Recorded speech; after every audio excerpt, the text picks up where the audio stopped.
Oke, Assalamualaikum warahmatullahi wabarakatuh. Suara saya terdengar ya?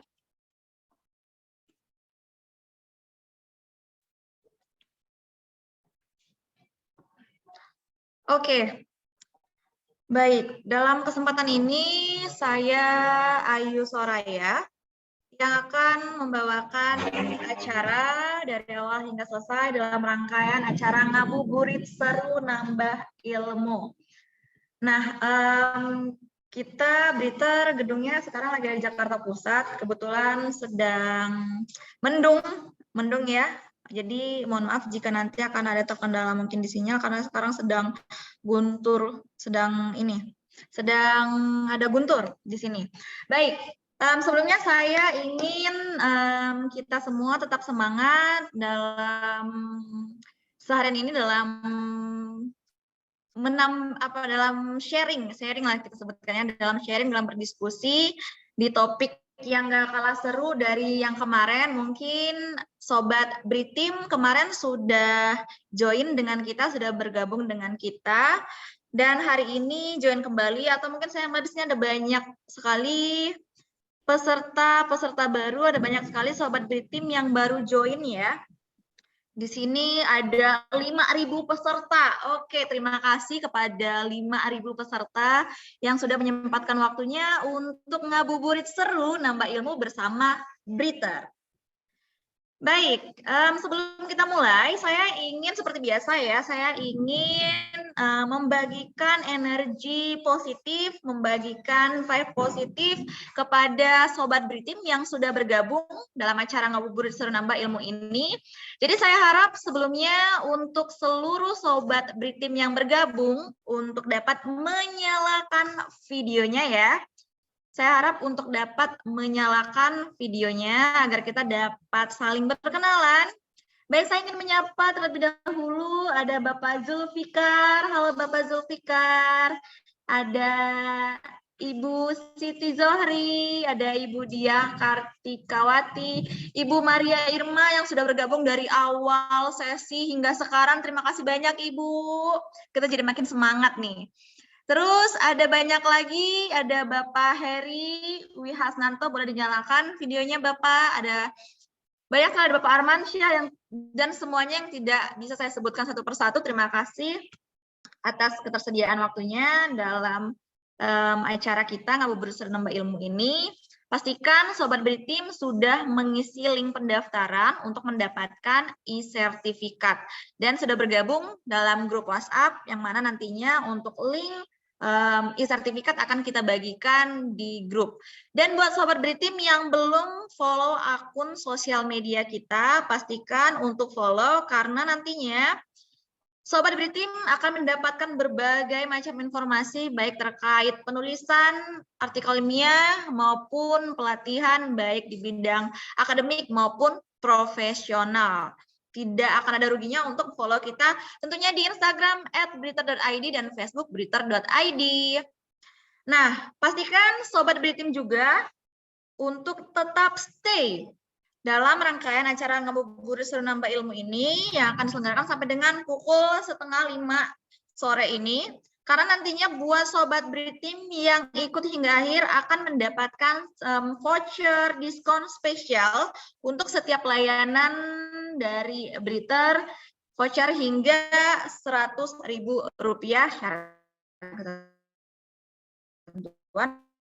berlaku. Informasi lebih lanjut nanti sepanjang penyelenggaraan. Dan apa saja sih layanan yang ada di kita nanti akan diinformasikan di sesi akhir. Saya yakin Sobat Britim udah nggak sabar ya untuk kita belajar bersama. Mungkin di sini ada yang sudah paham tapi ingin refresh lagi, atau mungkin ada di sini yang sedang mulai tahap penyusunan artikel, terus ingin mendapatkan beberapa pencerahan, atau mungkin baru mau mulai menulis, masih bingung, terus ingin mendapatkan gambaran besarnya, nanti bisa sharing apa saja di sini, karena akan ada narasumber spesial yang akan membawakan materi ini, tentunya di mana beliau juga merupakan akademik esis yang juga merupakan dari tim Breather. Dan tentunya akan ada bintang tamu spesial. Bintang tamu spesialnya siapa? Bocorannya pastikan untuk tetap stay selama acara yang nanti akan disampaikan di sesi berikut. Baiklah, tanpa berpanjang lebar, langsung saja saya serahkan kepada moderator kita. Moderator kita Mbak Siti Nur Hasanah. Halo Mbak Siti. Halo Mbak Baik, Ayu. apa kabar Mbak Siti? Kemarin kita bertemu ya. Alhamdulillah baik. Puasa ya Mbak ya. Saya yakin ini banyak juga Sobat Britim yang lagi puasa.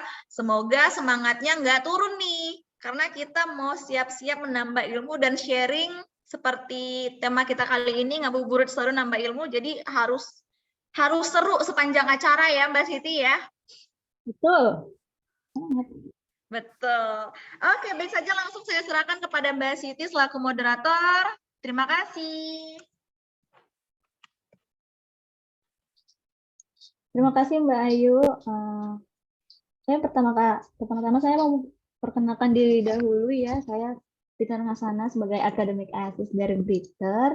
Selamat datang Bapak dan Ibu di acara Ngabuburit Seru Nambah Ilmu. Mungkin ada yang sudah mengikuti dari minggu kemarin ya. Kita buka 4 sesi dengan 2 materi yang berbeda setiap minggunya. Terima kasih sudah mengikuti acara kami dari awal sampai akhir.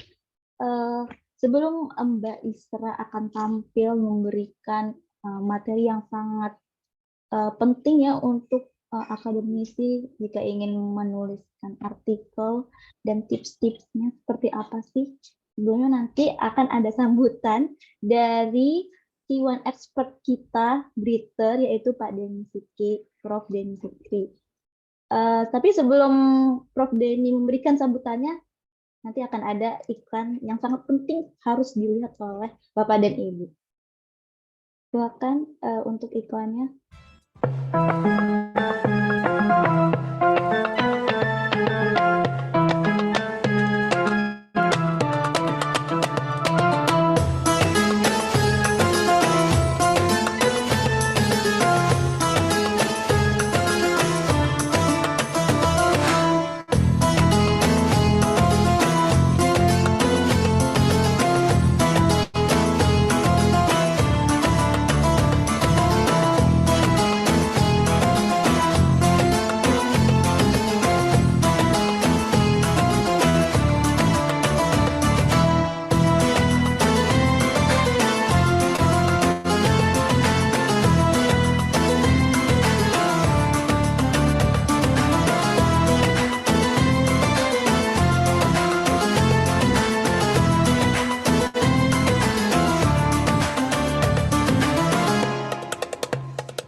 Halo, testing.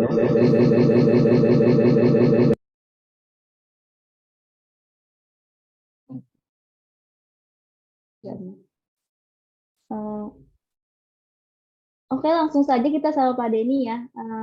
Halo Pak. Halo Mbak Nunu.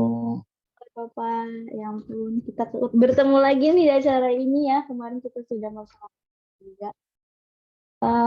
Boleh langsung saja Pak diberikan sambutannya.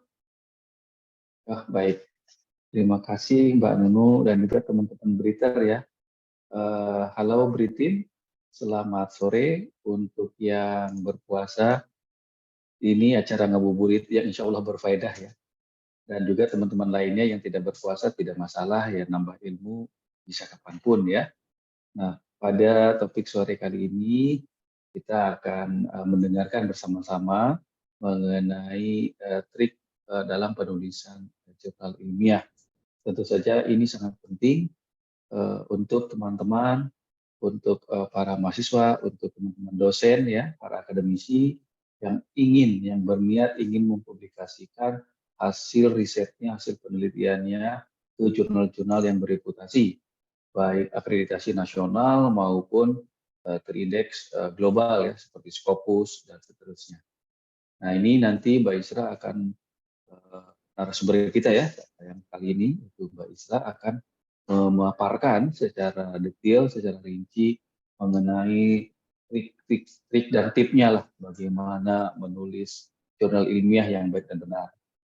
Namun di sini saya juga tetap memantau ya, apabila nanti ketika diskusi kita memerlukan pendalaman lebih lanjut yang memerlukan masukan dari kami, insya Allah kami akan tetap stand.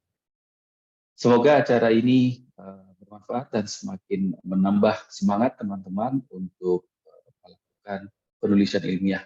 Mungkin itu saja, Mbak Nunu. Saya kembalikan ke Mbak Nunu.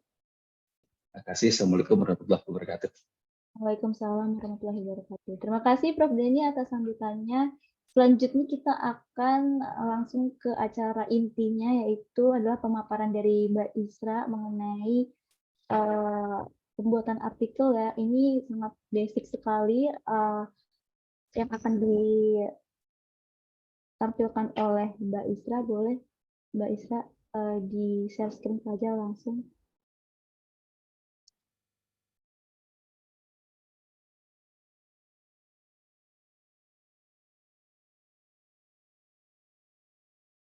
Baik, terima kasih Mbak Siti atas pembukaannya yang sangat luar biasa. Terima kasih juga sudah mengundang kita sebagai pembicara untuk hari ini. Saya akan langsung saja ke acara inti kita ya, Bapak Ibu. Bapak Ibu, selamat sore. Apakah yang di sini sekitar 6.000 orang nih yang hadir hari ini belum kelihatan nih wajah-wajah cantik dan gantengnya?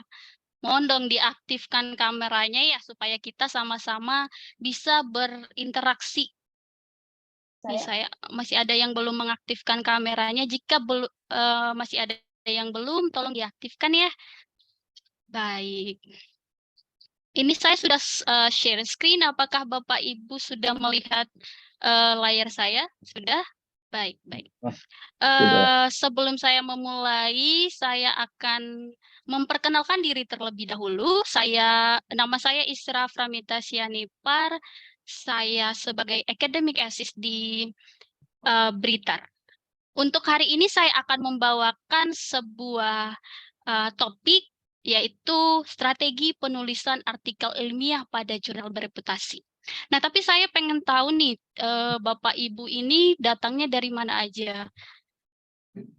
Saya stop share screen dulu. Ingin tahu nih asalnya dari mana. Siapa tahu dari Sabang sampai Merauke atau ada yang dari luar negeri ya. Mungkin boleh saya lihat dulu yang paling cerah nih. Ibu Yuniar Fitriani. Ibu Yuniar, ini dari mana, Bu? Saya dari Institut Asia Malang, Ibu. Oh, dari Malang, Bu. Selamat datang, Bu. Selamat bergabung di acara kita hari ini ya, Bu. Semoga nanti ada ilmu baru yang didapatkan dari pertemuan kita sore hari ini. Satu lagi saya ingin perkenalan dengan Bapak-bapak nih. Pak Iqbal nih, Pak Iqbal Tawakal. Nih, Pak, dari mana Bapak asalnya, Bapak?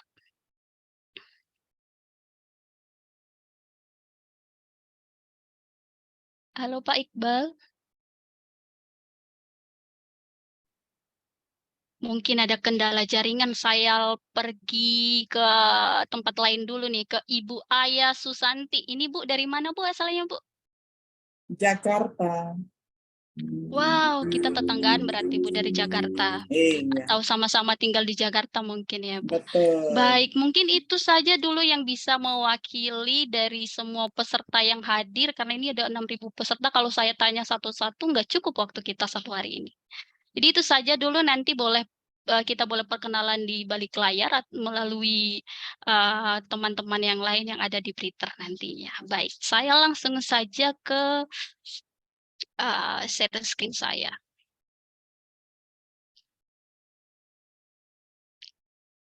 Apakah sudah kelihatan? Sudah ya. Baik, Bapak Ibu, sebelum penjelasan lebih lanjut, saya ingin tahu nih Bapak Ibu, ketika Bapak Ibu di sini akan menuliskan artikel ilmiah, apa sih yang Anda pikirkan ketika akan menuliskan artikel ilmiah? Tapi kalau ditanya satu-satu juga akan membutuhkan waktu yang cukup lama. Saya di sini meminta Bapak Ibu untuk scan QR code yang ada di layar Bapak Ibu atau bisa melalui link yang di bawahnya. Bisa sampaikan apa yang Bapak Ibu pikirkan ketika mendengar atau ketika akan menulis artikel ilmiah. Saya akan langsung kopikan di kolom chat linknya atau bisa melalui QR code.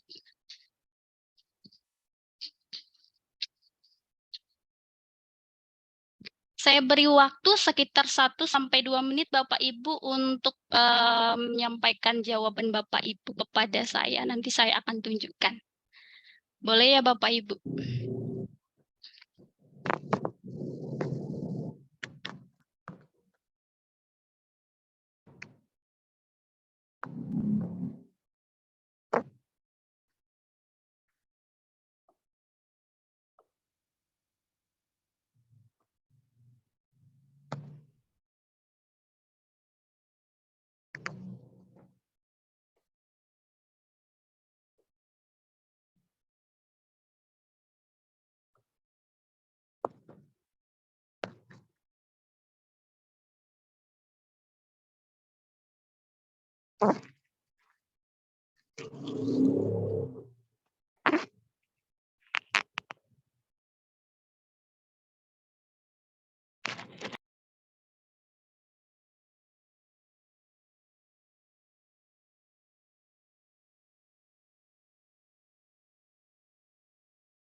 Nah, sudah ada berapa orang nih? Udah ada sekitar 11 orang yang sudah memberikan jawabannya di sini.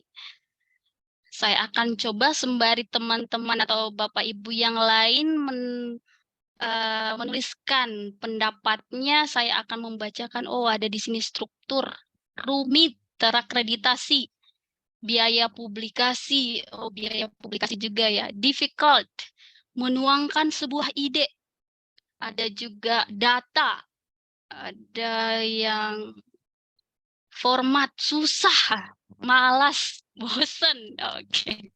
Menarik juga jawaban dari Bapak Ibu sekalian yang hadir di sini. Ada lagi yang mau menambah pendapatnya? Saya tunggu setengah menit lagi ya sebelum kita ke acara inti. Karena saya ingin tahu Bapak Ibu ketika melihat artikel ilmiah itu bagaimana sih gitu. Nanti supaya saya beri pencerahan. Oh, menuangkan sebuah ide. Oh, masih menuangkan sebuah struktur juga masih. Jurnal. Teknik menulis. Data. Mencari idenya bagaimana baik. Ide apa yang muncul. Oke. Biaya publikasi. Baik, dari sini saya melihat bahwa ternyata ada juga Bapak Ibu yang masih berpikir bahwa menulis artikel ilmiah itu adalah hal yang sulit, difficult, ada juga susah di sini. Formatnya juga sangat ribet. Semua jurnal itu mempunyai stylenya masing-masing, mempunyai gaya atau template jurnalnya masing-masing. Nah, jangan takut Bapak Ibu, nanti kita di Briter akan membantu Bapak Ibu gimana sih supaya penelitian atau artikel ilmiah itu menjadi hal yang friendly, menjadi mudah gitu. Baik, di sini saya sudah kira-kira sudah mendapatkan pendapat Bapak Ibu terkait artikel ilmiah tersebut. Saya akan langsung ke materi saja ya Bapak Ibu. Oke. Nah, pada webinar kali ini kita akan membahas lumayan banyak nih topik yang akan kita bahas pada webinar kali ini. Tapi saya akan menjelaskannya secara cepat. Nanti jika ada mungkin pertanyaan dari Bapak Ibu yang kurang dipahami terkait penjelasan saya, boleh diketikkan di kolom chat kita atau dicatat dulu nanti pada saat tanya jawab boleh disampaikan atau ditanyakan langsung kepada saya. Oke. Yang akan kita bahas hari ini yang pertama itu adalah standar format penulisan artikel ilmiah pada jurnal berputasi. Nah, ini sangat bagus nih untuk bapak-bapak tadi yang atau bapak ibu yang tadi masih kebingungan terkait format penulisan artikel ilmiah itu gimana sih. Kemudian kita akan menulis penulisan abstrak yang efektif itu bagaimana. Dan penulisan artikel ilmiah dari pendahuluan sampai kesimpulan itu bagaimana. Nah, yang menarik nih, ada olah data dengan artificial intelligence atau AI. Nah, kemudian yang terakhir, saya akan menjelaskan tentang pengenalan dan pencarian jurnal terindeks Scopus dan Sinta. Nah, Bapak Ibu, sebelum saya masuk ke penjelasan, karena saya lihat di sini banyak yang berasal dari akademisi, para dosen yang mungkin pendidikannya juga lebih tinggi dari saya dan juga pengalamannya mungkin lebih tinggi. Saya berharap di sini saya tidak sedang menggarami lautan ya Bapak Ibu. Jadi nanti harapannya Bapak Ibu dapat memperoleh ilmu atau sesuatu ilmu yang bermanfaat untuk Bapak Ibu terkait penulisan artikel ilmiah. Saya di sini juga tidak bermaksud untuk menggurui Bapak Ibu. Nanti di sini adalah sebagai wadah kita untuk berbagi, sharing dan juga berdiskusi. Baiklah, saya akan langsung menjelaskan tentang standar format penulisan artikel ilmiah. Nah, standar format penulisan artikel ilmiah itu terdiri dari abstrak, introduction, method, result atau discussion, kemudian conclusion, dan juga yang terakhir references atau referensi. Nah, Bapak Ibu kadang-kala ada juga jurnal itu yang menambahkan literatur review atau kajian pustakanya di setelah pendahuluan, dan ada juga yang menambahkan acknowledgement atau ucapan terima kasih kita kepada setiap orang yang berkontribusi dalam penulisan artikel kita, baik itu orang-orang yang memberi atau pihak yang memberikan dana atau yang mendanai penelitian kita, ataupun orang-orang yang sudah berpartisipasi secara volunteer di dalam penelitian kita. Nah, tapi di sini juga Bapak Ibu harus tidak diharuskan untuk mencantumkan nama-nama dari orang-orang yang berkontribusi tersebut begitu. Nah, untuk formatnya begini Bu, sudah ditetapkan Bapak Ibu sudah begini formatnya. Jadi misalnya nih, saya mencari jurnal terlebih dahulu atau referensi terlebih dahulu. Jadi saya tulis referensi terlebih dahulu di awal sebelum abstrak. Tidak boleh. Jadi referensi itu memang letaknya sudah di akhir. Nah, saya mau result dulu deh baru pendahuluan. Tidak boleh ya Bapak Ibu. Jadi sesudahnya memang sudah begini. Baik, saya akan menjelaskan bagian-bagian tersebut mulai dari abstrak yang pertama. Nah, abstrak artikel. Jadi Bapak Ibu, baik pembaca artikel ataupun reviewer artikel kita itu, ketika ingin membaca artikel kita secara keseluruhan, mereka akan memulai dari abstrak terlebih dahulu. Jadi abstrak ini seperti wajah dari penelitian kita. Nah, jadi kita harus membuat penulisan abstrak ini seefektif mungkin supaya penulis atau reviewer jurnal kita atau artikel kita itu tertarik untuk membacanya lebih lanjut seperti itu. Nah, sering sekali juga saya membaca beberapa artikel jurnal itu yang menuliskan abstrak itu sesuka-sukanya gitu. Kadang-kala juga ada yang langsung meng-copy paste dari conclusion langsung dimasukkan ke abstrak secara keseluruhan. Padahal abstrak dan conclusion itu merupakan dua hal yang berbeda. Nah, di sini saya akan memberitahukan kepada Bapak Ibu bagaimana sih menulis abstrak yang efektif. Yang pertama itu boleh disampaikan yang di awal itu background penelitiannya, apa sih yang melatar belakangnya penelitian tersebut, hipotesisnya mungkin boleh, dan juga objektifnya. Tujuan dari penelitian itu apa? Kemudian metodenya, metode apa yang digunakan dalam melakukan penelitian tersebut, hasilnya bagaimana, kesimpulannya bagaimana, dan implikasi penelitian itu bagaimana. Nah, Tapi Bapak Ibu yang perlu diingat bahwa beberapa dari hampir semua jurnal itu mensyaratkan bahwa abstrak itu terdiri dari 100 sampai 150 sampai 200-an kata. Nah, jadi kita harus menulisnya seefektif mungkin. Nah, bagian background dan juga implication ini merupakan hal yang optional. Boleh kita cantumkan di abstrak, boleh tidak. Jika mungkin penjelasan untuk methods dan result atau conclusion ini lumayan banyak, boleh kita skip atau kita ini merupakan pilihan bagi kita. Nah, jadi saya singkatnya di sini menjelaskan bahwa abstrak ini yang perlu kalian ingat itu dengan tips ABA. Apa yang Anda lakukan dalam penelitian tersebut, bagaimana melakukannya, dan apa hasil penelitian Anda. Jadi itu saja yang perlu dicantumkan di dalam abstrak. Jadi tidak usah sampai 500-an kata tidak perlu, atau satu halaman pun tidak perlu. Itu di abstrak. Kita akan lanjut ke introduction. Nah, di introduction ini nih kadangkala banyak yang salah mengartikan introduction. Namanya juga introduction, pendahuluan, perkenalan. Nah, jadi bagaimana kita mengenalkan apa yang akan kita lakukan gitu. Jadi yang harus kita jelaskan yang pertama itu identify the problem. Jadi kalian Bapak Ibu harus menjelaskan apa sih permasalahan yang kita angkat di dalam penelitian itu. Jadi harus terlihat research problemnya di introduction. Kemudian berikan informasi yang cukup tentang permasalahan yang kita angkat, yang misalnya bisa dengan menuliskan informasi seperti penelitian-penelitian terdahulu dari beberapa jurnal, bisa juga dari majalah, bisa juga dari koran tentang informasi yang berkaitan dengan masalah tersebut, atau informasi-informasi kredibel lainnya yang bisa Anda gunakan untuk mendukung informasi Anda. Begitu. Nah, yang terakhir Anda juga perlu memberikan tujuan yang jelas. Apa tujuan penelitian Anda? Jadi harus dijelaskan itu. Biasanya itu ada di akhir pendahuluan. Jadi penelitian ini bertujuan untuk bla bla bla bla, misalnya seperti itu. Jadi jangan sampai introduction Anda tidak mencakup hal-hal yang 3 ini. Nah, ini mungkin sedikit terlalu akademik banget gitu penjelasannya. Saya akan menganalogikannya dengan analogi sederhana, analogi pendahuluan penelitian. Saya akan menganalogikannya dengan seperti mengamati sebuah botol, Bapak Ibu. Jadi botol ini mungkin ada yang mengamati dari atas.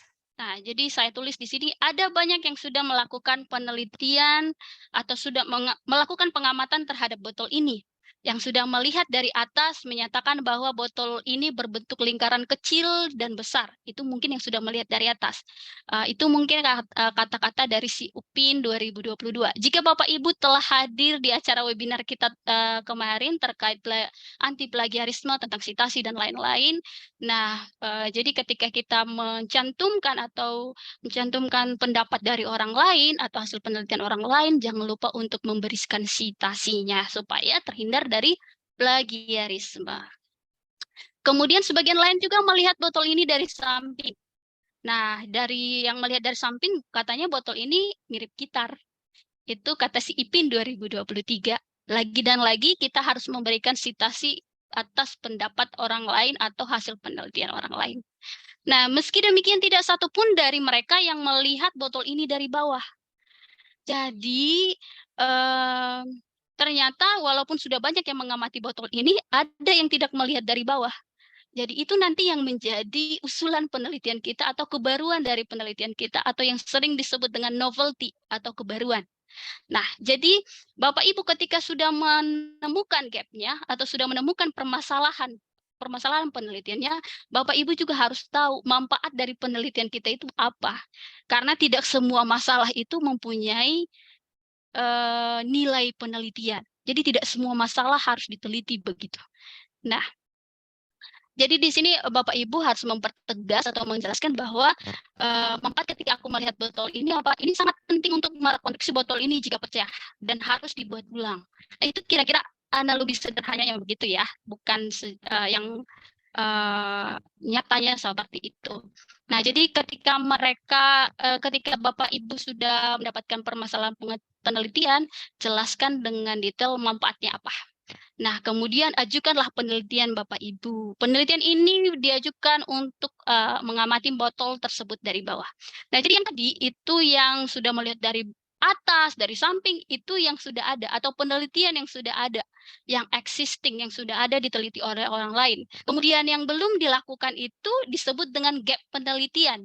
Itu yang menjadi gap penelitian kita terhadap penelitian terdahulu. Dan yang menjadi usulan kita atau usulan penelitian itu adalah untuk mengisi gap tersebut, to filling the gap.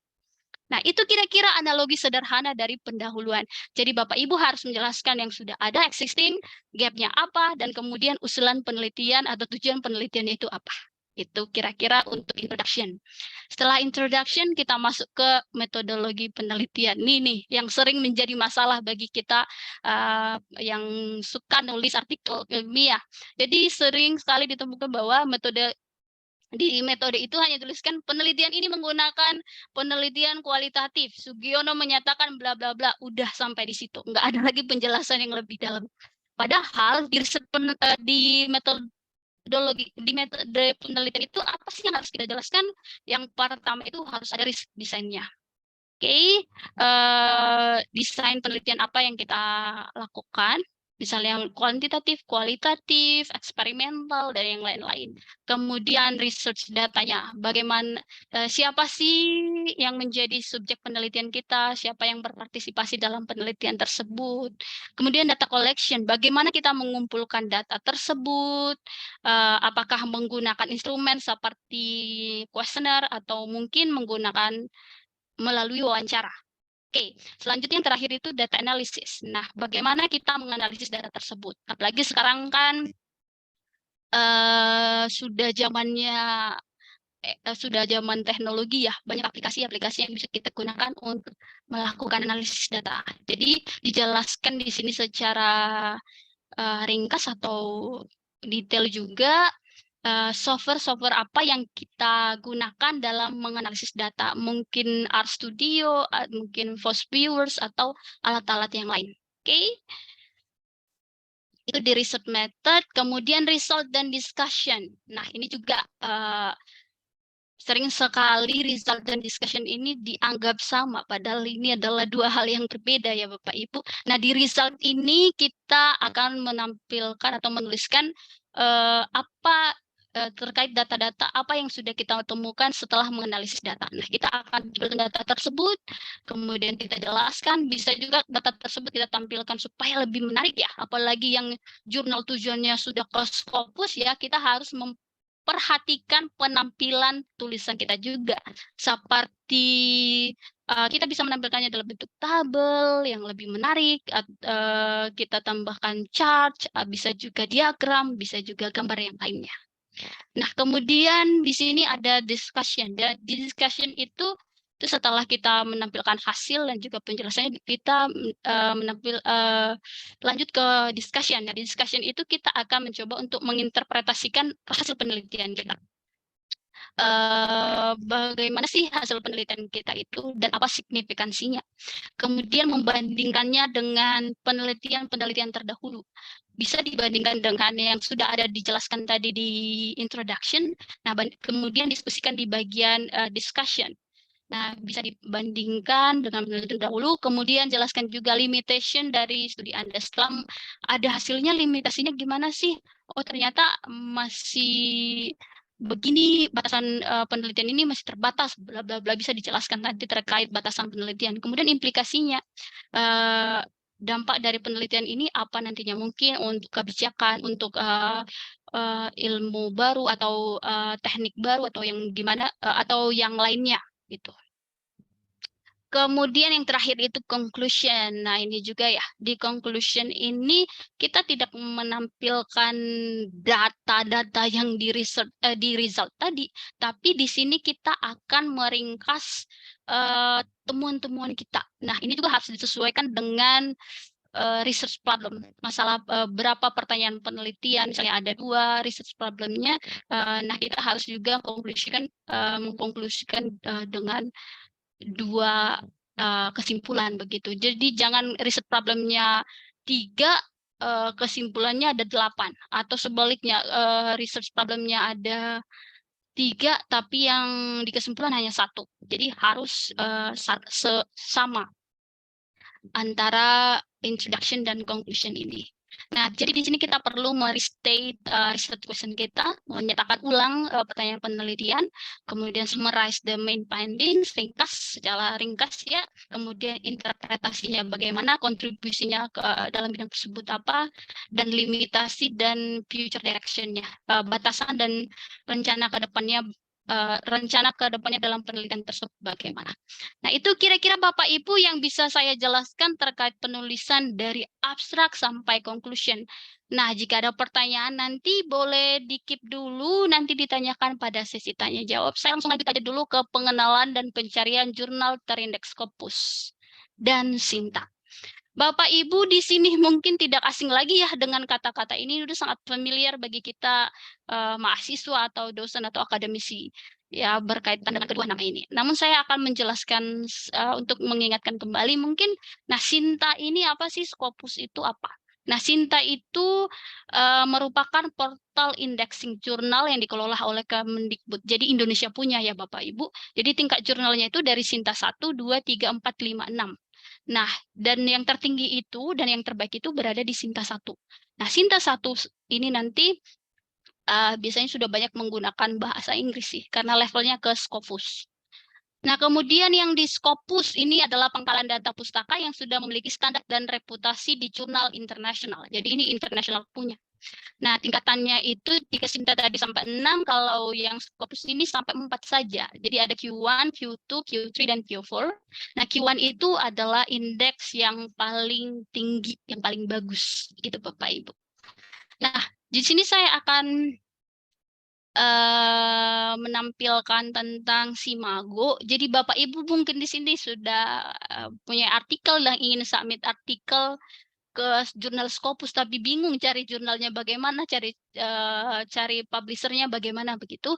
Nah, tinggal masuk ke link Simago JR.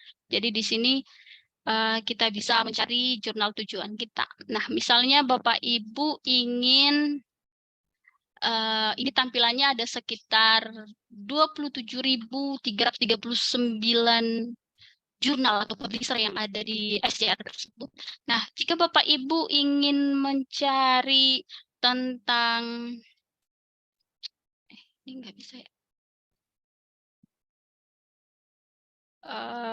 Mencari jurnal berdasarkan subjek area, mungkin pengen yang hanya agriculture aja atau art saja atau humanity saja, itu bisa dicari dari kolom yang subject areas. Tapi kalau mau lebih spesifik lagi, aku mau accounting atau yang lebih spesifik bisa dicari dari subjek kategoris. Kemudian, oh saya ingin publishnya di daerah Afrika aja atau daerah Asia atau di Indonesia atau di mana gitu, bisa dengan memilih kolom regions or countries. Kemudian saya mau publish jurnal atau buku atau conference atau trade journals, ini nanti bisa dipilih di bagian types dan bisa juga berdasarkan tahun diseleksi. Nah, misalnya saya ingin mencari sebuah jurnal, ini saya cari tentang tourism nih, tourism, dan saya ingin mempublikasikannya di daerah Asia saja.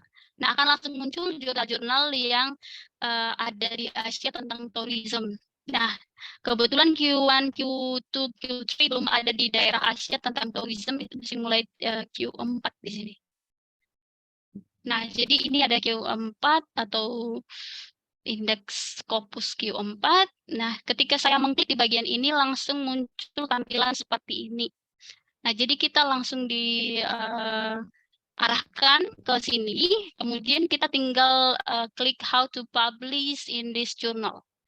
Jadi kita akan langsung diarahkan ke OJS-nya jurnal tersebut atau website-nya jurnal tersebut. Nanti di sini kita bisa membaca bagaimana formatnya, berapa biayanya, bagaimana cara submit, itu nanti akan jelaskan di website tersebut, sangat jelas. Dan kalau Scopus ya tentunya dengan bahasa Inggris atau bahasa yang lainnya yang ditampilkan di website tersebut. Itu kira-kira tentang Scopus. Saya akan langsung lanjut ke Sinta. Nah, Sinta ini bisa kita akses di sintakemendikbud.co.id. Nah, bisa kita seleksi jurnalnya berdasarkan jurnal. Nah, ketika kita mau mencari misalnya nih jurnal manajemen. Nah, kita ketik aja di sini, ketik aja manajemen atau manajemen. Nah, akan muncul tampilan seperti ini. Nah, ini kira-kira langsung muncul berapa artikel yang berapa jurnal Sinta 5, Sinta 6, Sinta 3, Sinta 2, Sinta 4. Nah, akan ditampilkan seperti ini. Nah, publishernya berapa banyak, total jurnalnya berapa. Nah, misalnya nih saya ingin ke jurnal ini. Kita klik saja di situ, kita bisa melihat akreditasinya. Ini akreditasinya sudah akreditasi Sinta 1. Kemudian bisa juga ada trending Scopusnya bisa dilihat di sini. Kemudian ada websitenya. Jadi ketika kita klik website, kita akan langsung diarahkan ke bagian website dari publisher tersebut.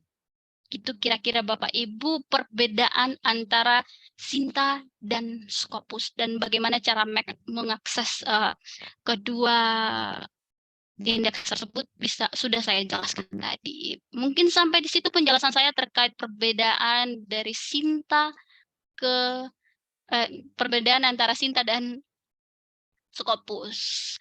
Jika ada pertanyaan bisa di-keep dulu. Saya akan lanjut ke olah data dengan AI. Di sini saya akan menjelaskan 2 olah data dengan AI. Ada ChatGPT dan juga Perplexity AI. Keduanya ini adalah AI. Mungkin Bapak Ibu, apalagi akademisi di sini sudah sangat familiar dengan ChatGPT dan ini sangat viral ya belakangan ini. Katanya membuat orang malas lah menurunkan orang nanti tidak akan lagi menulis begitu, suruh aja si ChatGPT begitu. Tapi Bapak Ibu lagi-lagi saya di sini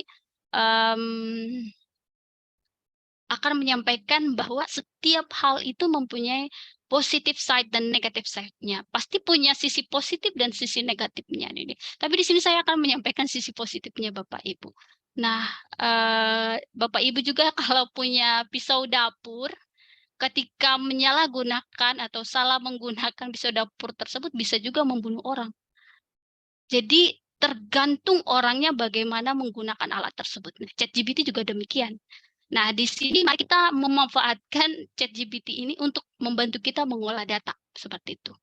Nah, begini kira-kira tampilan dari ChatGPT kalau kita akses di internet. Tampilan depannya seperti ini. Nah, ketika kita klik di sini apa yang kita mau, kita klik saja misalnya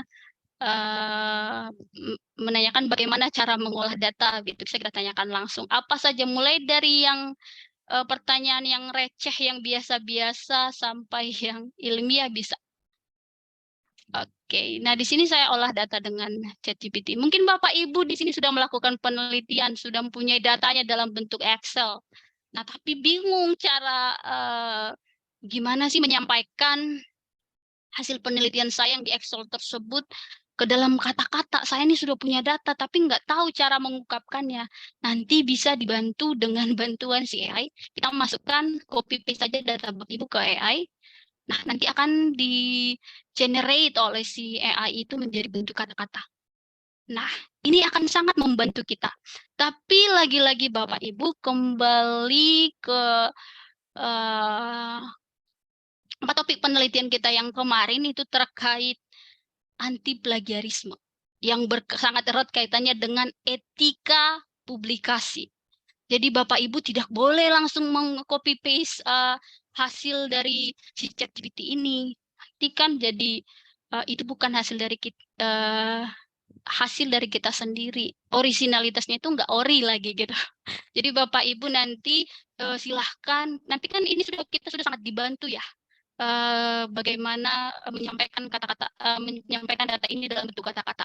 Jadi Bapak Ibu diparafrase lagi atau mungkin diramu lagi kata-kata tersebut sedemikian rupa dengan mungkin bisa menggunakan alat paraprase atau bisa dengan dilakukan oleh Bapak Ibu sendiri begitu. Jadi sangat dilarang. Kalau di sini juga saya tidak setuju jika Bapak Ibu langsung meng-copy paste dari AI tersebut. Nanti tingkat plagiarismenya tinggi dan kemungkinan untuk ditolak oleh si publisher itu semakin tinggi pula. Jadi jangan langsung copy paste. Originalitas itu sangat penting Bapak Ibu. Nah, ini juga contoh yang lain mungkin di sini tahu nih. Itu juga bisa disampaikan, itu juga bisa generate oleh si ChatGPT tersebut. Nah, jadi jangan lagi tampilkan dalam bentuk tabel, kemudian Bapak Ibu di sini tidak menjelaskannya lebih detail. Apa sih maksud dari tabel yang atau data ini gitu. Jadi usahakan pembaca dari artikel Anda itu mengerti apa data yang Anda tampilkan. Jangan sampai si pembaca itu menerka-nerka data Anda. Jadi harus dijelaskan dengan detail apa yang Anda tampilkan dalam bentuk tabel tersebut dengan penjelasan yang detail tentunya. Lagi dan lagi jangan di copy paste. Oke, nah mungkin Bapak Ibu sudah mempunyai data dalam bentuk apa misalnya nih dalam bentuk Word gitu, pengen masukin ke table, bentuk tabel. Nah, bingung, lama nih kalau harus insert satu-satu gitu. Ya udah, langsung saja kayak GPT atau app OpenAI tadi, kita copy paste nanti buat bentuk tabel. Nanti dia bisa mengubahnya ke bentuk tabel dan sangat rapi. Nah, itu menurut saya sangat membantu bagi Bapak Ibu, apalagi Bapak Ibu yang memiliki kesibukan, yang tidak hanya fokus kepada penulisan jurnal artikel, tapi juga mengajar, juga mengabdi kepada masyarakat, mengurus keluarga. Nah, itu bisa membantu. Jadi, mari kita gunakan alat-alat yang mungkin bisa membantu kita dalam melakukan penelitian. Oke, satu lagi nih yang akan saya jelaskan. Ini mungkin masih kurang familiar, tapi Perplexity ini juga bagian dari AI, juga artificial intelligence. Ini tampilan awalnya Perplexity ini. Nah, kalau si ChatGPT tadi itu lebih general. Nah, kalau yang Perplexity ini lebih ilmiah. Nah, ini akan membantu kita untuk menambah literatur kita seperti itu. Kalau di ChatGPT kan tadi tidak ada sumber referensinya. Nah, kalau di sini kita akan dibantu untuk mencari referensi. Misalnya saya akan mencari di sini di kolom ini kita menuliskan apa yang kita mau. Misalnya ini saya ingin mencari tentang bibliometric analysis on corpus linguistic translation. Nah saya saya tuliskan, klik enter dan akan muncul seperti ini dijelaskan bibliometric analysis itu apa, kemudian sumbernya itu dari mana itu dijelaskan. Jadi misalnya ini saya yang pilih yang Sage ini, jurnal Sage, akan muncul jurnal langsung seperti ini. Nah, ini tentu saja sangat membantu kita untuk mencari jurnal-jurnal atau referensi yang bisa kita gunakan dalam penelitian kita. Jadi walaupun AI ini katanya kontroversial, tapi sangat membantu kan Bapak Ibu dalam mencari referensi. Apalagi Bapak Ibu yang kesulitan mengakses Scopus gitu. Nah, jadi di sini juga saya akan menjelaskan perbedaan ChatGPT itu dan Perplexity itu apa sih gitu. Nah, begini misalnya nih saya masukkan keyword yang sama, researchers perspective on whistleblower, saya masukkan keyword yang sama di ChatGPT dan juga Perplexity. Nah, akan muncul di ChatGPT begini tampilannya. Jadi tidak ada referensinya. Nah, kalau di Perplexity dia akan muncul referensi dari mana kata-kata tersebut atau pendapat tersebut dimunculkan di Perplexity ini. Itu Bapak Ibu perbedaannya. Nah, jadi tinggal Bapak Ibu memilih yang mana begitu. Tapi kalau untuk yang akademik ya Perplexity. Oh, itu saja. Itu saja Bapak Ibu yang bisa saya jelaskan. Terima kasih atas kehadirannya yang juga sudah mendengarkan saya dari awal sampai akhir. Ada kira-kira 6.800 orang nih yang masih standby di Zoom kita hari ini. Itu saja Mbak Nunu yang bisa saya sampaikan. Saya kembalikan ke Mbak Nunu dulu. Oke, terima kasih Mbak Isra atas pemaparan materinya yang sangat-sangat berguna sekali ya untuk penulisan artikel. Oke, Bapak dan Ibu, jika ada pertanyaan boleh diketikkan di meeting chat kita atau boleh juga langsung open mic. Dipersilakan Bapak dan Ibu.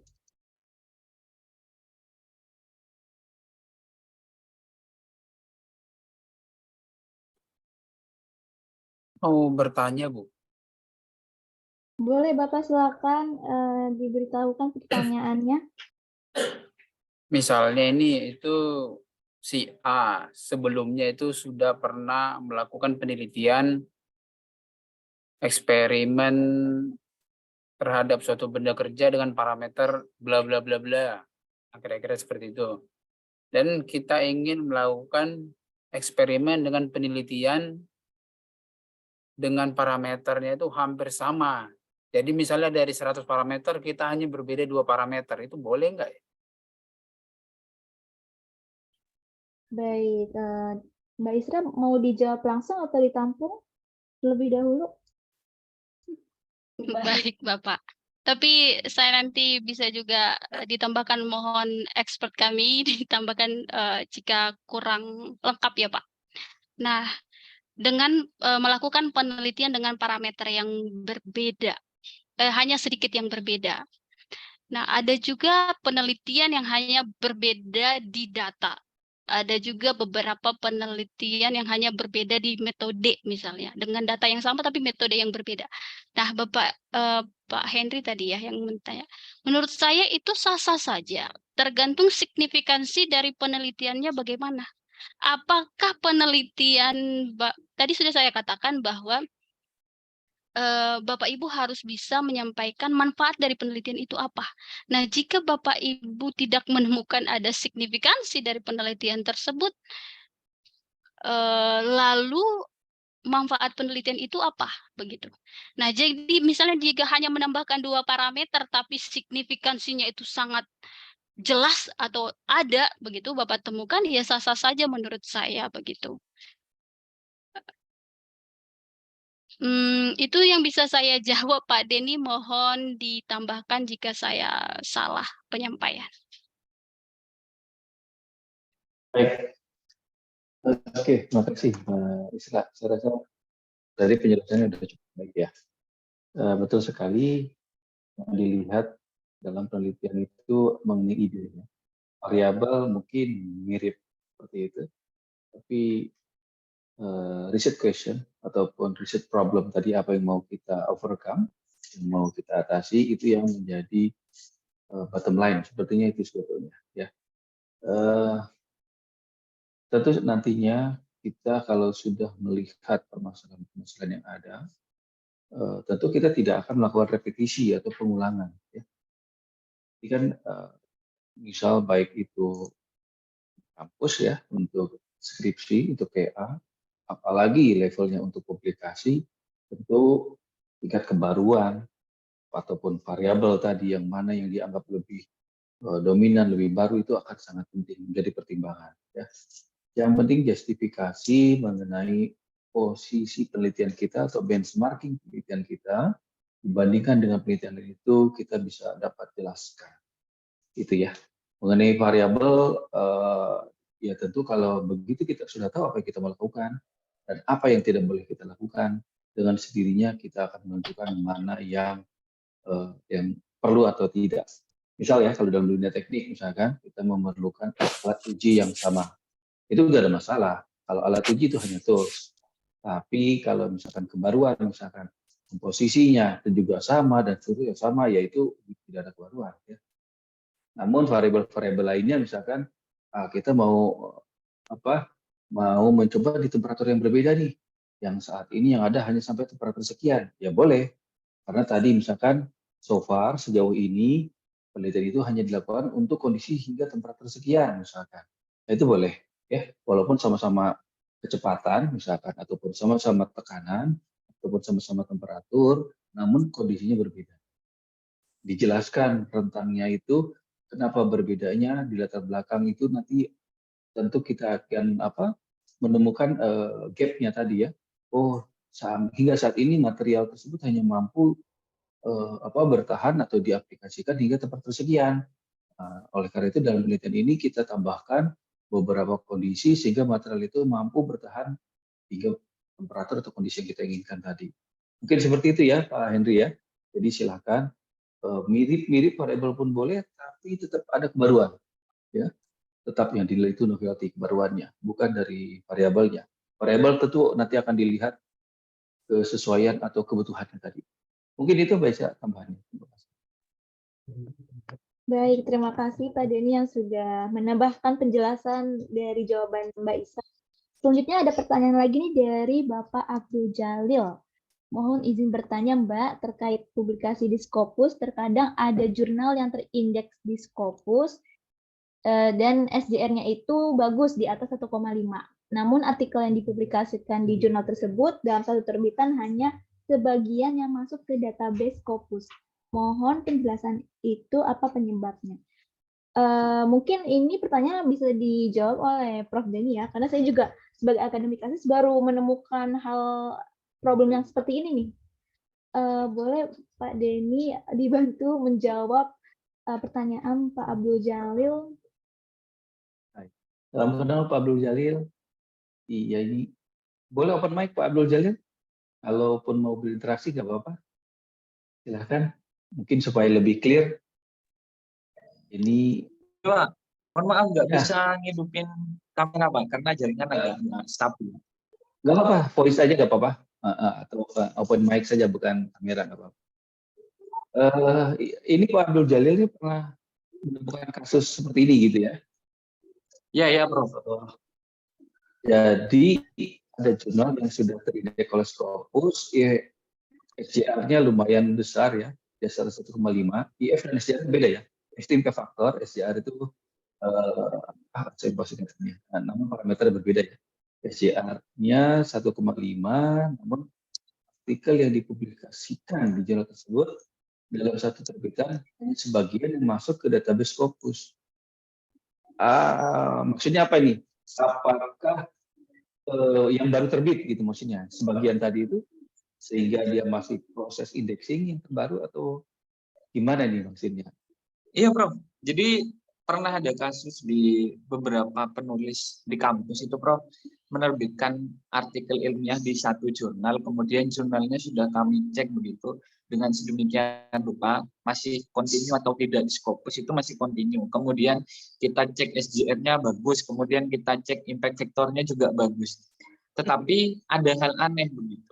Dalam satu terbitan itu kan ya dalam satu isu begitu, dalam satu isu itu ada sekitar 20-an artikel, tetapi yang masuk di database Scopus itu hanya sebagian saja. Nah, yang kena prank itu ternyata salah satu dosen kami begitu. Jadi artikelnya itu ada di website jurnalnya begitu. Tetapi setelah kita cek di database Scopus itu enggak masuk, enggak ada. Pak, sini lah. Pak ini Pak. Oh, baik. Ini dulu saya. Aduh, ini noise ya. Baik Pak Abdul Jalil. Oke. Ini kemungkinan memang sedang proses updating berarti ya dari Scopusnya. Kalau memang itu benar-benar jurnal baru, ya. Bisa jadi seperti itu, ya. Jadi itu memang bisa terjadi. Ini ngantar nih kita jam 5:30. Halo. Ya, halo. Baik. Jadi itu bisa saja terjadi apabila itu masih proses updating atau volume yang masih baru sekali ya. Jangan-jangan itu si jurnal tadi nih Pak Abdul Jalil dia masih volume number-nya belum keluar mungkin ya. Dia sudah accepted, namun masih proses untuk volume number. Dia sudah accepted ataupun published ya, tapi belum keluar misalkan ininya, belum number-nya. Bisa jadi seperti itu gitu. Namun kalau seandainya tadi belum nomornya sudah keluar dan semuanya memang sudah seperti halnya jurnal biasa gitu, wah itu memang harus ditanyakan ke editor jurnalnya menurut saya. Kalau dari secara jurnalnya memang sudah terdeteksi, memang sudah ada impact faktornya dan memang ada masih continue dari Scopusnya, ya harusnya tidak ada masalah ya.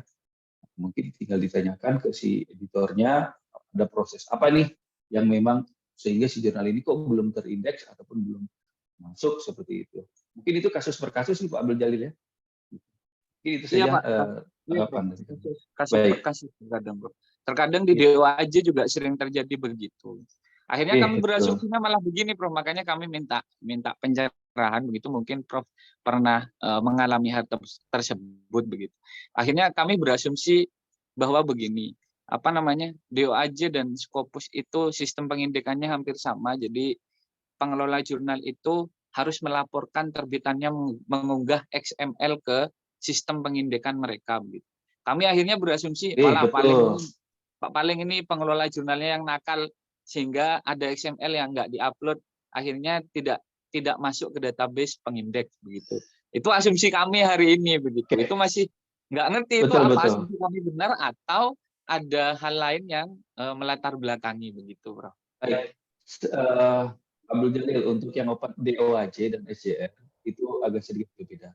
Kalau DOAJ itu artinya jurnal yang murni open access saja. Oke.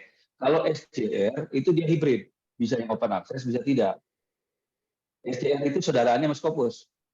Seperti itu. Mereka itu masih satu grup dengan Scopus. Namun kalau DOAJ itu beda lagi. Jadi dia memang jurnal yang murni open access. Di situ dia database atau pool database yang murni open access jurnal saja. Makanya namanya DOAJ ya, Directory of Open Access Journal. Nah, kalau Scopus ada yang close access, ada yang open access, hybrid tadi.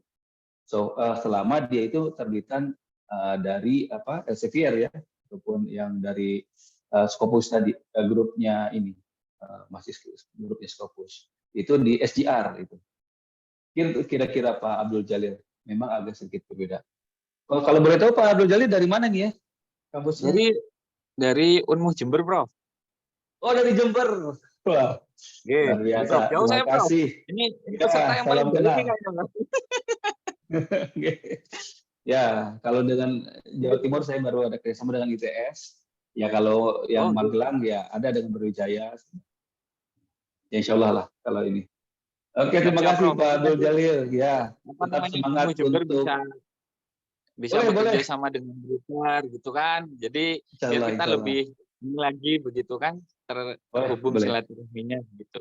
Amin. Karena memang di kampus kami hari ini keadaannya kalau untuk publikasi Scopus memang masih minim, Prof, karena kalau dari segi publikasi di kami itu tidak menggunakan jalur yang fast melalui seminar nasional begitu, tapi di kami itu fokusnya ke jurnal ilmiah sehingga artikel-artikel kami yang terindeks di Scopus itu berasal dari jurnal rata-rata, jarang yang dari Alhamdulillah. Bukan lewat pintu belakang. Masih sedikit gitu dibandingkan dengan beberapa perguruan tinggi yang ada di Jember gitu. Ya. Gimana? Lanjut.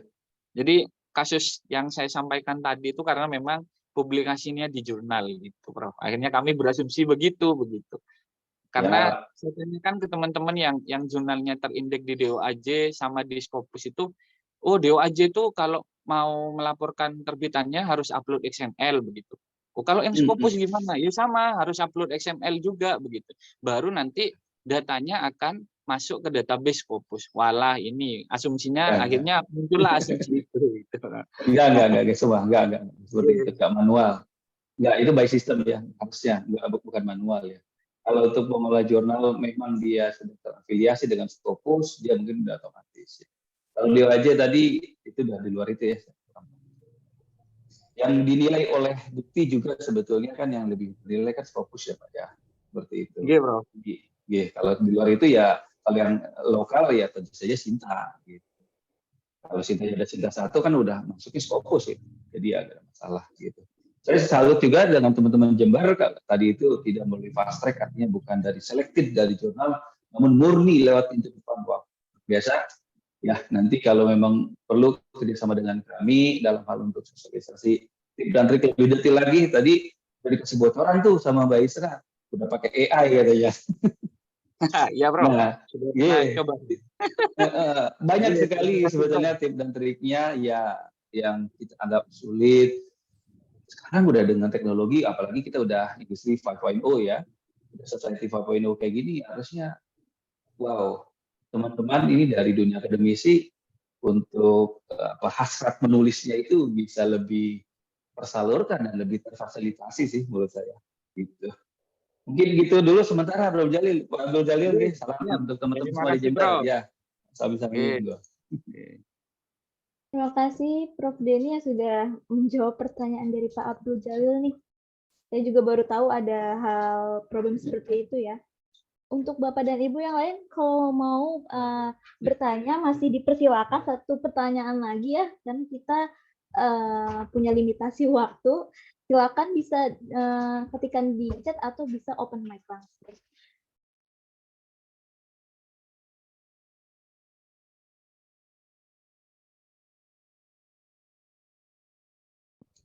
Ada pertanyaan Bapak dan Ibu?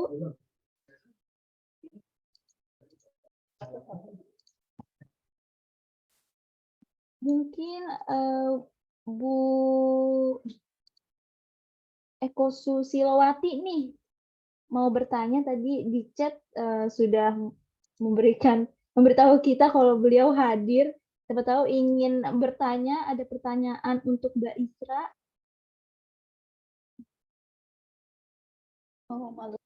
Oh, di Maluku sedang persiapan berbuka ya.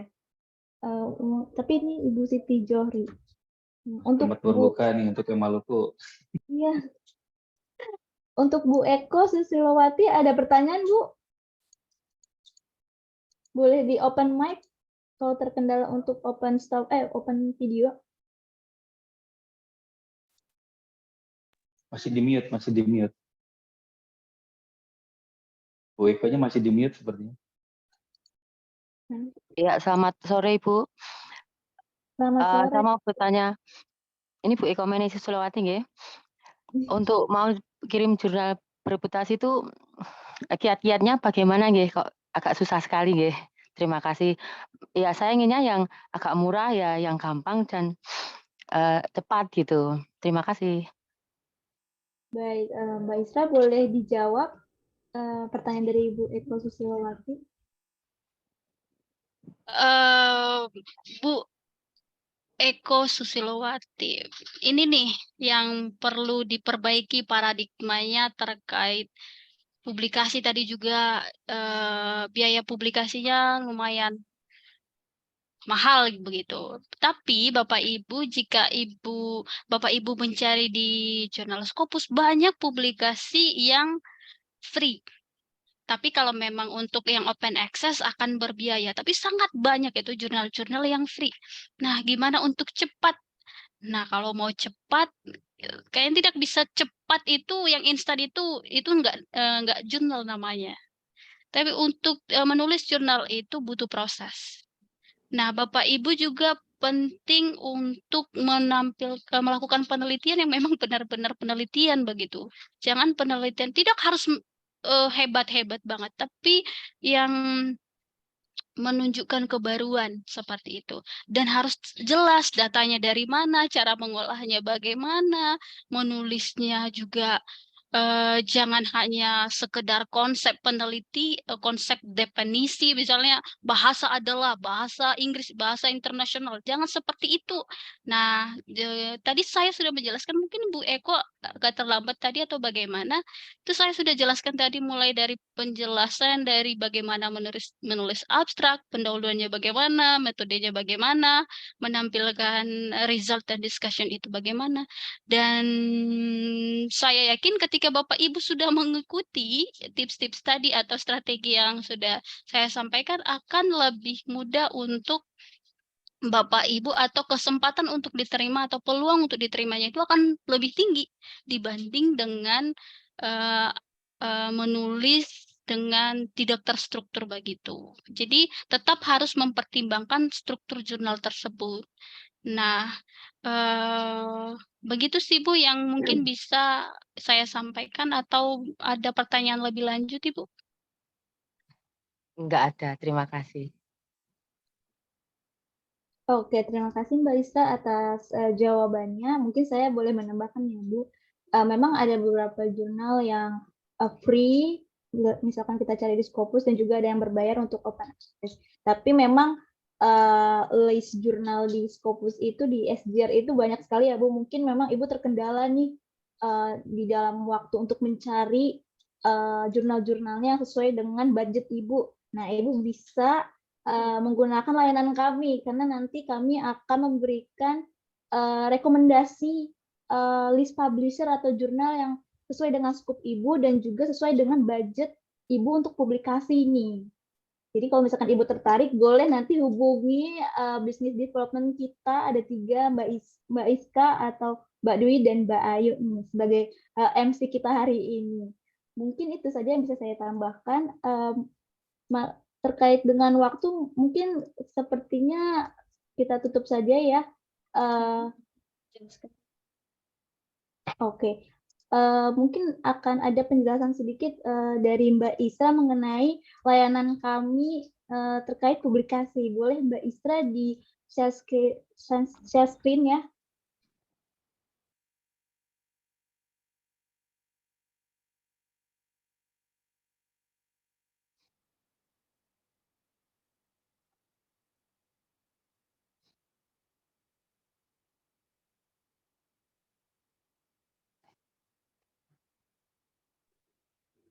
Baik, Bapak Ibu, mungkin tadi di awal kan saya sudah mendapatkan pendapat dari Bapak Ibu terkait penulisan artikel itu adalah sesuatu hal yang sulit, difficult, rumit, susah. Apalagi ada format jurnal yang berbeda-beda. Nah, di sini saya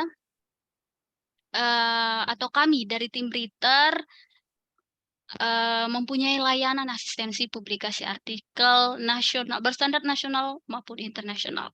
Jadi program layanan asistensi ini meliputi yang pertama itu kita artikel Bapak Ibu itu di screening oleh review by expert kami, Q1 expert atau Scopus expert.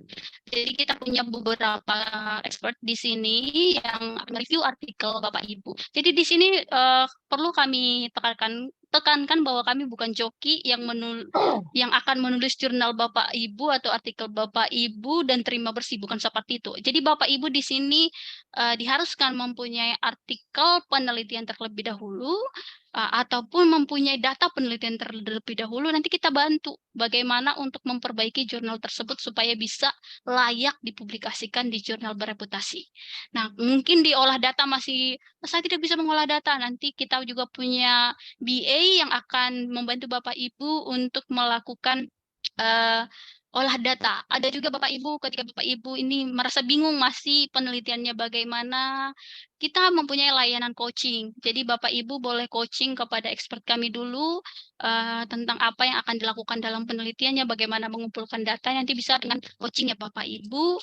Kemudian ada juga translate and proofread. Nah, Bapak Ibu mungkin sudah punya artikel, tapi masih berbahasa Indonesia, tapi targetnya Scopus. Nah, Scopus ini sering sekali menggunakan bahasa Inggris yang British English atau American English, ada persyaratan-persyaratan dari publisher.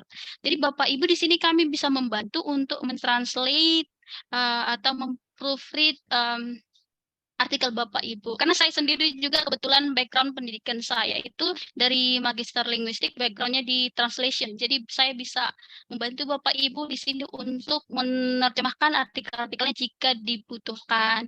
Nah, jadi nanti akan mempermudah Bapak Ibu untuk submit jurnalnya ke jurnal international source.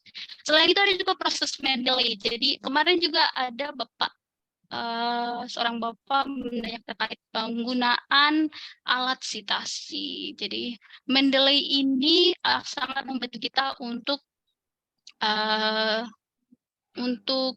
mencantumkan referensi atau sitasi di dalam artikel kita ini. Tapi ada beberapa tahap yang harus kita lakukan di dalam melakukan sitasi. Tidak bisa langsung, kita udah punya Mendeley, ujuk-ujuk langsung bisa jadi sitasi. Tidak, tapi ada juga hal-hal yang harus kita lakukan. Nah, jika Bapak Ibu masih mungkin referensinya belum rapi atau sitasinya belum rapi, nanti kita juga punya layanan untuk processing dengan Mendeley ataupun alat atau tools lainnya yang bisa merapikan referensi Bapak Ibu. Selain itu juga kita ada layout atau templating nih, udah punya artikel nih, udah diterjemahkan mungkin, tapi bingung nih dengan templating si jurnal Scopus atau jurnal tujuan kita. Jadi kita bisa bantu templating. Nah, untuk lagi nih tentang plagiarisme, banyak sekali kalau Bapak Ibu kemarin hadir di webinar kita kemarin bahwa plagiasi untuk Scopus itu maksimal 15 ya, atau 10 ya. 15 ke 10 dan Scopus itu 20. Nah, jadi Bapak Ibu mungkin punya artikel tapi plagiarismenya cukup tinggi. Nah, kita bisa bantu untuk turunin cek plagiasinya dan juga menurunin plagiarismenya. Dan setelah itu ada juga pendampingan proses submission ke jurnal tujuan. Nanti ini juga merupakan bagian dari layanan kita akan submit jurnal tersebut ke jurnal tujuan Bapak Ibu. Bapak Ibu juga jika ada yang mungkin sedang menulis tesis atau disertasi atau lagi menulis jurnal tapi kesulitan untuk mencari referensi dari tulisan Bapak Ibu, kita mempunyai layanan mapping jurnal. Jadi kita akan mencarikan jurnal yang kira-kira sesuai atau relevan dengan penelitian Bapak Ibu. Begitu kira-kira yang bisa saya sampaikan. Untuk layanan servis mungkin langsung aja ya Mbak Nunu ke Mbak Business Development kita ya. Karena yang lebih tahu tentang itu adalah Business Development kami. Itu saja yang bisa saya sampaikan Mbak Nunu. Terima kasih Bapak Ibu atas kehadirannya, senang berbagi ilmu dengan Bapak Ibu sekalian di sini. Jika saya mungkin ada tadi salah kata, salah dalam berkata atau bertindak, mohon maaf dan terima kasih. Oke, terima kasih Mbak Isra atas jawabannya, atas pemaparan layanan kita punya nih, Briter punya.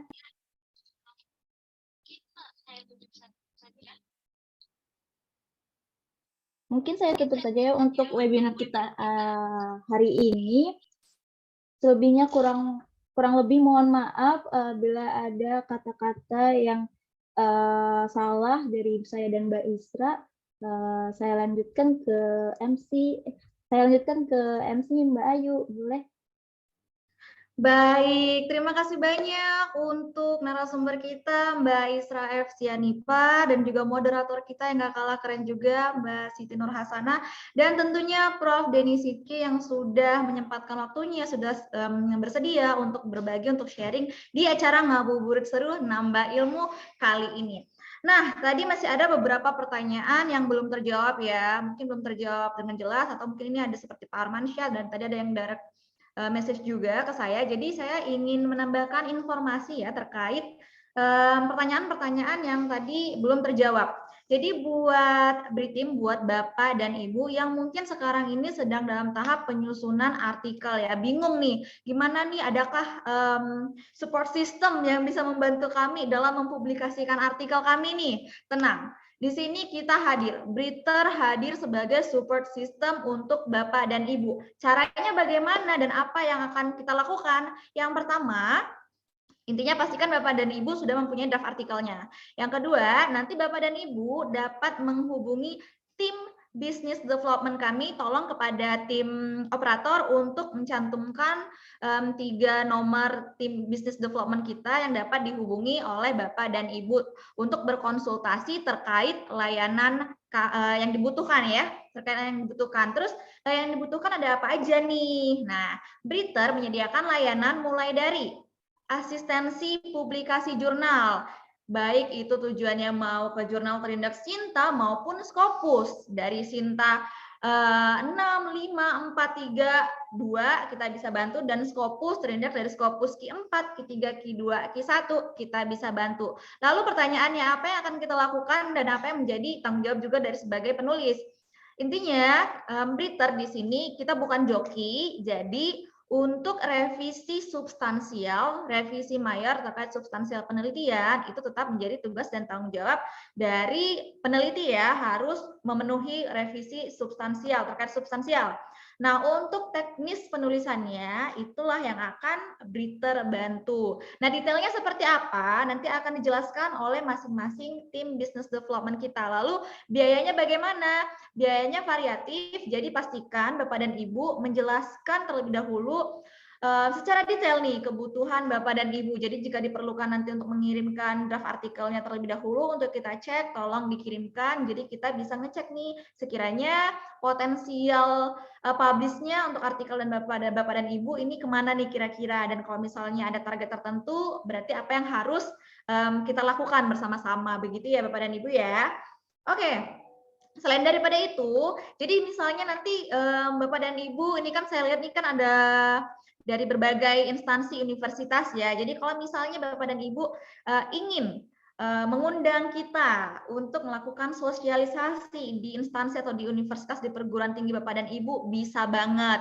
Atau misalnya Bapak dan Ibu ingin kita datang ke instansi memberikan pelatihan baik mungkin online ataupun offline, baik terkait pelatihan penulisan maupun itu kepada dosen ataupun mahasiswa, itu juga bisa ya, bisa menghubungi kami, business development kami terkait kebutuhan Bapak dan Ibu. Selanjutnya, khusus untuk Bapak dan Ibu, untuk Britim yang sudah mengikuti webinar hingga selesai akan mendapatkan voucher diskon untuk setiap layanan kami. Tadi misalnya layanannya ada layanan asistensi publikasi jurnal, kemudian ada layanan coaching untuk penyusunan artikel maupun coaching untuk olah data. Selanjutnya ada juga khusus untuk dosen, ini ada asistensi administrasi jabatan fungsional. Itu juga bisa, dan kemudian untuk workshop atau pelatihan baik dari bidang akademik maupun profesional kita juga bisa. Dan voucher yang didapatkan senilai Rp100.000 untuk setiap layanan yang ada di Briter. Jadi manfaatkan voucher yang ada ya, misalnya tadi udah bikin draft artikelnya perlu bantuan untuk translate, kita bisa bantu begitu ya. Kita punya ahlinya, kita punya tenaga ahlinya, kita punya business associate-nya, kita punya academic assist-nya yang bisa bantu untuk melakukan hal tersebut. Kemudian buat Bapak dan Ibu di sini sudah tertera ya, sudah tertera ada scan barcode. Ini juga tolong nanti diisi, ada pertanyaannya, tolong diisi. Ini terkait form evaluasi. Dan nantinya untuk Bapak dan Ibu yang ingin mendapatkan e-certificate itu wajib untuk mengisi form evaluasi ini. Jadi kalau misalnya nanti tidak terdata di kita belum mengisi form evaluasi, mohon maaf, maka namanya untuk di sertifikat tidak ada, begitu ya. Jadi pastikan sudah mengisi form evaluasi ini, bisa di-scan atau misalnya nanti belum sempat mengisi, nanti bisa kita kirimkan linknya di grup. Jadi pastikan Bapak dan Ibu Britim, Sobat Britim sudah join di grup WhatsApp, sudah mengisi scan barcode ini ya. Dan pastinya akan ada informasi-informasi lainnya terkait kegiatan seru yang gak kalah seru dari Ngabuburit Seru Nambah Ilmu kali ini. Dan jangan lupa juga untuk follow akun sosial media kita, baik Instagram, Facebook, LinkedIn, karena di sana kita membagikan informasi baik seputar tips dan trik dari penulisan maupun informasi lainnya yang tentunya bermanfaat.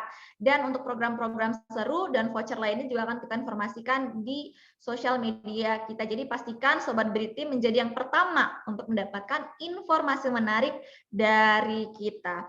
Oke, mengingat ini merupakan akhir dari kegiatan Ngabuburit Seru Nambah Ilmu selama bulan Ramadan ini, saya ingin mengucapkan juga kepada Sobat Britim yang berpuasa, selamat menunaikan ibadah puasa. Selamat juga untuk mungkin yang sudah berbuka, karena kita ini pesertanya dari Sabang sampai Merauke. Selamat berbuka puasa juga jika sudah berbuka puasa. Dan mengingat sebentar lagi kita akan libur panjang, saya juga ingin mengucapkan selamat menyambut Hari Raya Minal Aidin wal Faizin. Jika misalnya dari kita selama ini ada kesalahan atau mungkin tutur kata yang kurang berkenan atau mungkin kita slow respon ya, mohon maaf ya Bapak dan Ibu ya. Jadi mungkin begitu yang ingin saya sampaikan, karena mengingat waktu juga ini sudah mau persiapan untuk berbuka puasa. Good luck juga untuk Pak Armansyah, good luck untuk seluruh Britim yang sudah join di kita. Semoga segala urusannya lancar, semoga sehat selalu, berkah hidup dunia dan akhirat, dan dilimpahkan rezekinya. Semoga tercapai apa yang kita impikan ya. Untuk informasi lebih lanjut, jika ada hal yang kurang, bisa nanti kita diskusikan melalui grup WhatsApp. Akhir kata, saya Ayu Soraya beserta tim Buana Writing and Training Center Briter mengucapkan pamit undur diri. Mohon maaf apabila tutur kata yang salah. Wassalamualaikum warahmatullahi wabarakatuh. Sampai jumpa. Terima kasih. Kita adakan dokumentasi dulu ya, Kak Ayu. Oh iya benar. Saya sangat semangat. Boleh nyalakan videonya terlebih dahulu ya. Seluruh sobat Britim ya. Setengah menit aja. Oke. Kita hitung dalam hitungan ketiga ya. Boleh dibantu ya tim operator ya. Oke, gayanya gaya bebas. Ini mungkin bisa di remove spotlight. Baik, 1, 2, 3, tahan.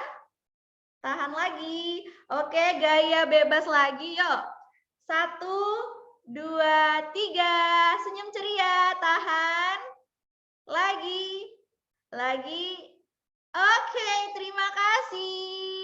Selamat sore, sampai bertemu lagi di event selanjutnya. Bye-bye. Terima kasih Bapak dan Ibu. Selamat berbuka semuanya. Sama-sama. Terima kasih. Terima kasih banyak. Sampai ketemu lagi, Mbak. Sampai ketemu lagi. Terima kasih, Bu. Terima kasih. Jangan di-share aja ya nanti untuk linknya, Mbak, untuk sertifikasi. Untuk sertifikat. Terima kasih. Baik, Ibu. Nanti akan di-share di grup WhatsApp ya, Bu? Baik, terima kasih, Mbak. Selamat berbuka puasa. Selamat berbuka puasa. Sama-sama. Ya, Ibu Maria, sertifikatnya akan dikasih Bu Maria. Aman-aman, Bu Maria. Yang penting QR code dulu ya, Bu. Iya, supaya kita punya datanya. Udah ya, Bu. Saya mau nyiapin buka puasa. Iya, boleh, Bu. Selamat berbuka puasa, Ibu. Ya, terima kasih. Saya izin keluar. Sampai ketemu lagi, Mbak. Makasih. Kalau nggak gini kita pasang musik.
Belum kita memberikan sertifikat ya. Tadi soalnya kita lihat ada yang ini keluar dari grup WhatsApp kita nih. Jadi dimohon untuk tetap stay di WhatsApp kita biar tahu semua info. Mungkin akan ada diskon atau layanan-layanan lainnya bisa kita tawarkan kepada Bapak dan Ibu.